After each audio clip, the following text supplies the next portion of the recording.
Okay, so your next step in the stained glass project is once you have your templates cut out, right? We're trying to recreate them in glass, and you're gonna get most of them cut with the glass cutter and the clipper.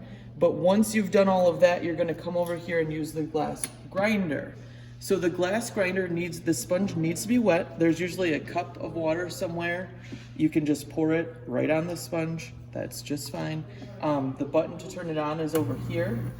And you do have to wear safety goggles when you're using this. So you'll just take your piece of glass and you'll bump it against the grinder bit to just essentially clean up those areas. And you can see we're pretty close to where we need to be. So I'm just gonna it's not gonna take much time. So we turn it on here.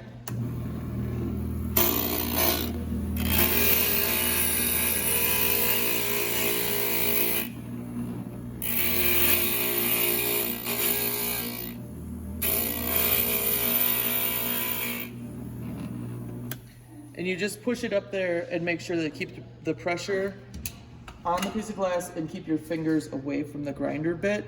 And then you just need to check to make sure that your pieces are lining up as you go and that they line up with their templates.